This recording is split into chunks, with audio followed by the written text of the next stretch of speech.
Do you ever just feel overwhelmed?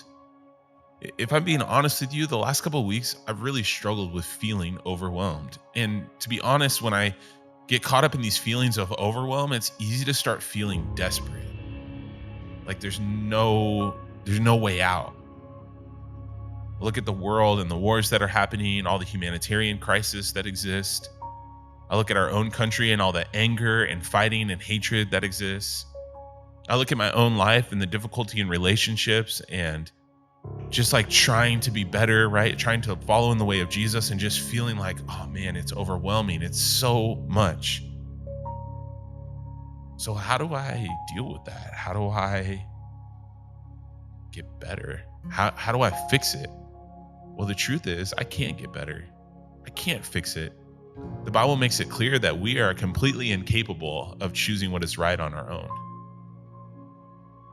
But the Bible also teaches us that if we put our faith and trust in Jesus, by the power of the Holy Spirit, we can walk in the good works that God has set before us. We can become like Jesus. We can live in his way. And so as I'm thinking about being overwhelmed and feeling a little bit desperate today, I'm reminded of Psalm chapter 23. The Lord is my shepherd, I shall not want. He makes me to lie down in green pastures. He leads me beside still waters. He restores my soul. He renews my life. He leads me in paths of righteousness for his name's sake. And even when I walk through the valley of the shadow of death, the darkest place in my life, I will feel no evil because his rod and his staff comfort me. And this week I've just been like diving into this passage and just saying, Jesus, help me to really trust you this much. I feel overwhelmed. I feel just a little bit desperate, Lord. And I've been trying really hard to make it better and to fix it, but I can't. Jesus, help me to trust you. Help me to trust that you are the good shepherd, that you are leading me and guiding me into good things.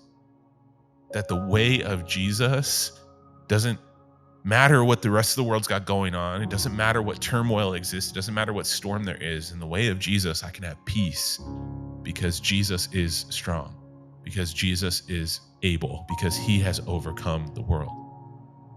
And even when things in my heart feel like turmoil, I can trust that Jesus has a way forward, that Jesus has a plan for me, that Jesus is going to help me. My prayer for you and for me as we continue on in this December, in this holiday season, is that we would trust Jesus, that we would let him lead us and let him guide us, that we would let go of the control that we want to try and have in our own lives, and that we would embrace the control that God truly has to make all things new.